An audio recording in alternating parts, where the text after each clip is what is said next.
Hello and welcome to SFF Book Recs.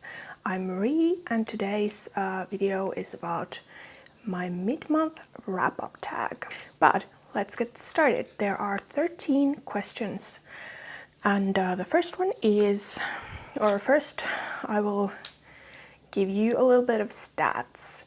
I've read so far 138 books this year. So if I keep going at this pace, at this speed, I'll be hitting 200 easily by the end of the year. And 109 of the books have been SFF books, so with some kind of speculative elements. And the ones that haven't been have been non-fiction or romance, mostly like contemporary or historical romance. But yeah, it's been a pretty good reading year so far. So it will be hard to select for these tags. But yeah, let's start with the first one, and that is the best book of the year so far.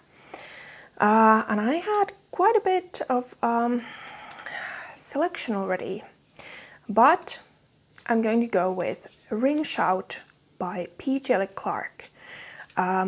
It's a novella about maybe 150 pages long, and it actually won the Nebula Award, so I'm not alone in loving this one.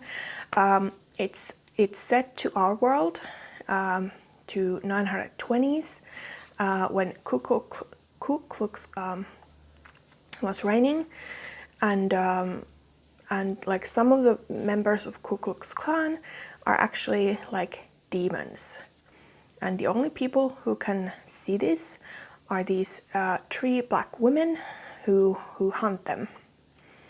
And this book is so well paced. It's like action packed, but we still get to know our characters and sympathize with them. There's even a short romance subplot in this, and really delicious Lovecraftian elements. So yeah, it's like the perfect package. And I'm also going to mention another novella, which is A Dowry of Blood by S.T. Gibson. This is a novella about the brides of Dracula. So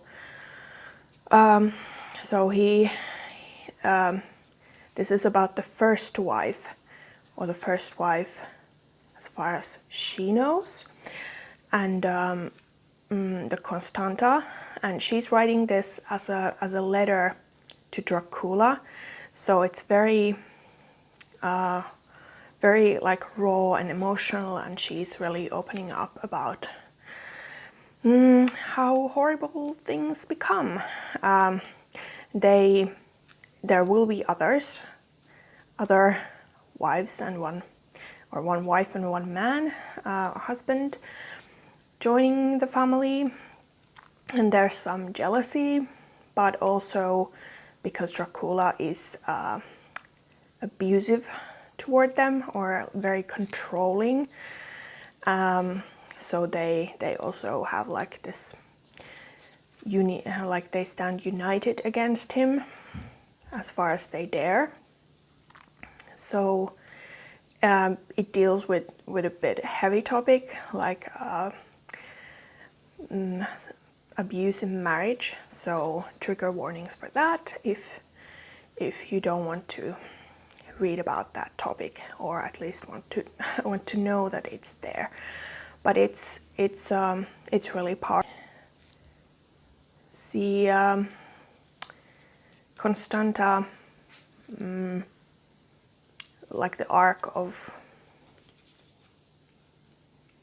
how she comes to eventually, when she's had enough, like so many other people in that kind of bad marriages. But yes, very touching read, and And even though the subject is a bit bleak, there are also moments of joy and happiness, especially in the relationship between the spouses. But yes, highly recommend you to try this book if it sounds interesting to you. Okay, then question number 2 is the best sequel so far. And for this one, I'm choosing Flamefall by Rosario Munda, the first book being Fireborn. This is a YA fantasy, a very political fantasy. There's a lot of political intrigue and also dragon. Not really normally a reader of YA fantasy, but this has so mature themes, and the author has a degree in political science, so she really knows what she's writing about.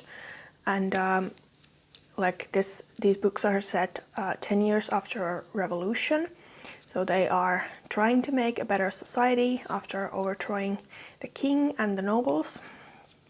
But there are difficulties and war is brewing, so our main characters, Lee and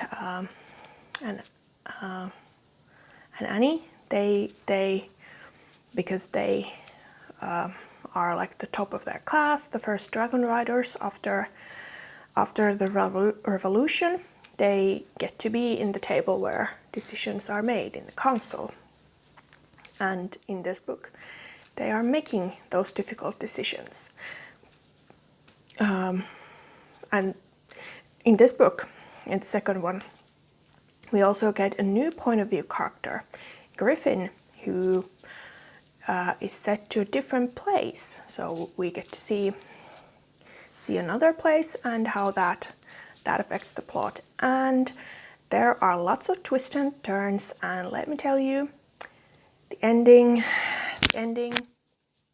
I can't wait for book 3, because the ending, wow. Okay, but let's move on. There are more questions here. So, what's a new release that you have read but haven't gotten to yet? My answer for this one is The Jasmine Throne by Tasha Suri. It's set to India, or it's drawing from mythology and history of India. And our main character is a princess who her brother has imprisoned, and her maid servant, who is secretly a priestess, and there are some queer elements, like the women are having a relationship in this book, and it sounds so amazing. And Beautifully Bookish Bethany just did a quick rave review about it. So I've already ordered my copy and will be reading it in July. So you'll be hearing what I thought of it next month. Okay, but let's move on. Question number 4 is most anticipated release for the rest of 2021.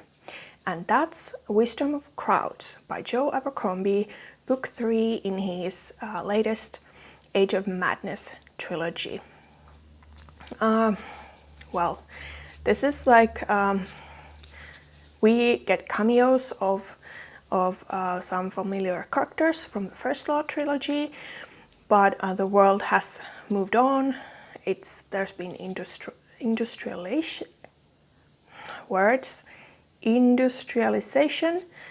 and basically the problems that came with the social problems that came with it in real world, like worker conditions are very poor, and they are protesting against these, and some parties are taking advantage of these disgruntlements. But yes, very excited to see how this trilogy concludes, and it's coming out in September, I think. Okay, moving on. Question 5, the biggest disappointment. This was actually a pretty hard one because I DNF books really easily. If a book seems like it's going to be 2 stars or even 3 stars, like lower 3 stars, and it doesn't contain tropes that I really like, or the writing style doesn't grip me, then I'm just gonna drop it. So there wasn't really a book that I was anticipating that I ended DNFing or that got a really low rate. So I'm just gonna say I'm disappointed in myself for reading much less books from people of color, authors of color, than I've wanted. Like, I've read at least a few every month, but that's nowhere near the numbers where I want it to be. So I'm gonna do better for the rest of the year. Okay, then the biggest surprise. Well, I think it's the Magnus Chase series by Rick Riordan. Usually I don't really read middle grade or like YA even, and I also I wasn't that impressed by Percy Jackson series and the sequel series, which features Apollo. So I wasn't expecting that much, even though Mara from Books Like Whoa, who has fairly similar taste to mine, she really loved this trilogy, and so did I. Norse mythology, love it. Like really fast-paced and fun tone. Light. There are moments of lightness, like lightness and humor, despite some like unfortunate events. And the side characters and Magnus Chase himself, I just really enjoyed them. And there are also really excellent portrayals of, well, there's a Muslim Valkyrie, Sam or Samira, and I think he or she or they are introduced in book 2, Alex Fierro, and they are, or he or she is like gender fluid person who can also change their sex because they are a child of Loki. So very interesting character, one of my favorites in the series. So definite positive surprise there. I love those books. Recommend them. Check them out. Okay, so who's question number 7? Who is a new favorite, debut, or new to you author? And that's gonna be P. Jelly Clark. I hadn't read any of his books before, and now this year I've read Ring Shout, which is my number 1 favorite at the moment. And I also started reading the Jeans in Cairo series. I read the short story and the first novella, and next month I'll be reading the full-length book, A Master of Jinn, which is his first full-length novel. So I'm really curious to see how I will like it. But yeah, P. Jelly Clark, very impressed by him. Okay, then my newest fictional crush. I don't really crush on characters that much, but I would have to say that it's Cassian from A Court of Silver Flames by Sarah J. Maas. This is a sequel series, A Court of Thorns and Roses and Thorns, whatever. Anyway, that one. And this one features Nesta Archeron, and her love interest is Cassian, a warlord or general of Rhysand's army, and he's been really awesome character. Like we've seen him in the Akatar trilogy, and he's already a favorite. But now we get to see him in his very own book, and how he's patient with Nesta, and really all that a romance book hero needs to be. And he's hot, and we get to see some training montages with him, which are always like, yes. So yes, Cassian is my pick. Okay, new favorite character. That's question number 9, and that's gonna be Annie from Fireborn and Flamefall, because she was a peasant, or was born a peasant, and lost her family in the revolution, grew up in an orphanage, and well, despite supposedly now everyone being able to rise in society if they have the right potential, Annie has been slotted into gold, which is the highest like ranking, and she's training to become a dragon rider, but she has lots of like insecurities because of her background, and because her friend Lee is just so, everything seems to come so easily, so naturally to him, and he and Annie are competing for the top position as a dragon. Well, she needs to find her self-confidence and believe in herself, and that just really resonated with me. So yeah, Annie, wonderful character. Okay, and then moving on to question number 10. A book that made you to cry.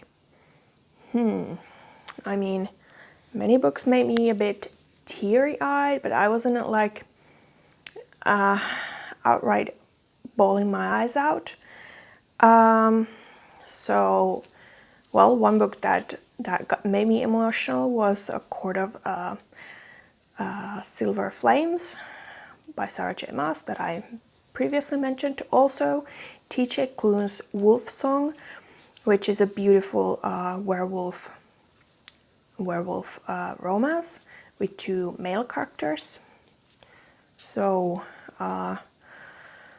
it's covering a really long arc, and it's very, very slow burn romance. It covers 11 years, and so we see a really, really long period in the main characters' lives, and how they first meet and become friends, and eventually grow to have feelings for them, for each other. Or well, one of them always has feelings for the other, but the other one takes a little longer to realize it, because he is a human, not a werewolf. So they are fated mates, but it takes a long time before it comes to fruition. Wonderful book. Okay, and then a book that made you happy.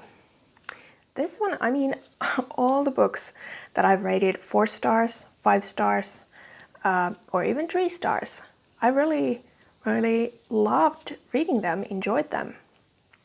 But the book that outright made me happy, like most of the time, last year I would have said it was The House in the Cerulean Sea, which was like a warm hug, or maybe Discworld books, which I haven't actually read this year, something I need to remedy. But I would have to say that it's a romance. I'll pick a romance. Act Your Age, Eve Brown by Talia Hibbert, the 3rd and final book in the Brown Sisters contemporary romance series. And she's really wonderful. She's like a bit hyper, and the author is herself, she's autistic. So she has said that Eve Brown is autistic too, and autism in women shows differently than in men. So that's why it's often undiagnosed, and that's the case for Eve Brown too.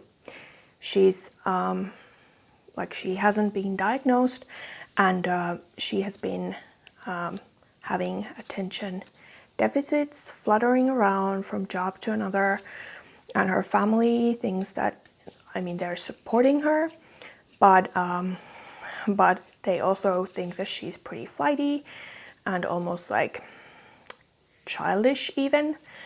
So they give her an ultimatum, and she finds a job where she meets the love interest, and they are running this inn together, and having wonderful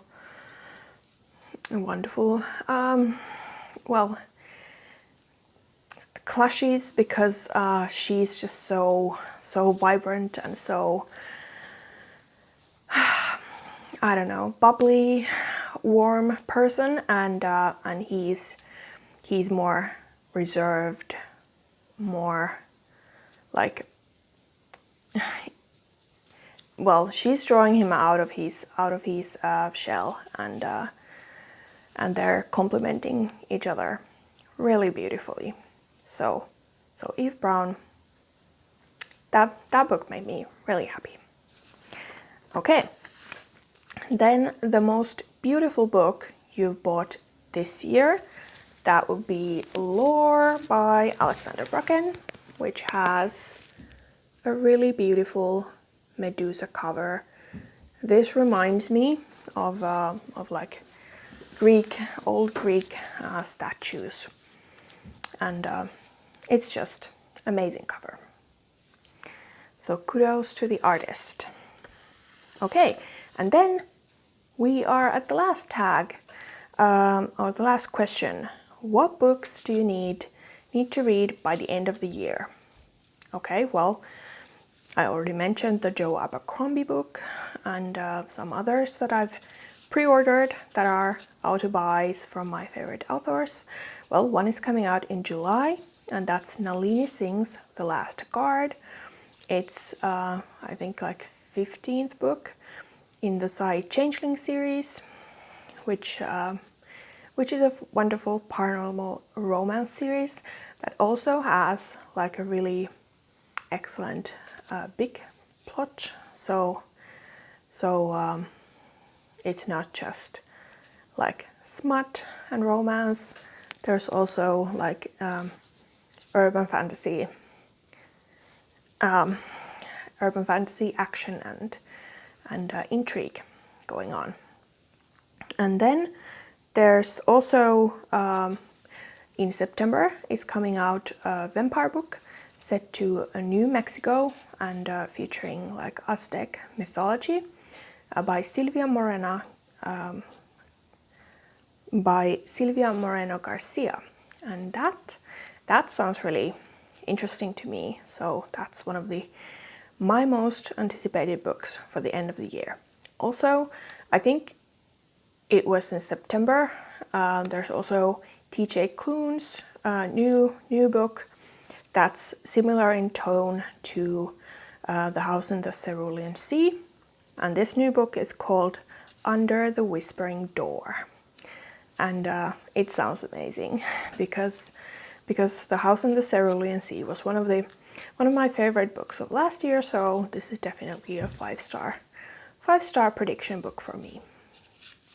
Okay, but those were all the questions. Thanks for watching, and I hope that you will tell me what books you are looking forward this year, and what have been your favorites so far. Drop a comment below, or if you're in a hurry, leave a smiley. And thanks for watching, and see you in the next video. Bye for now.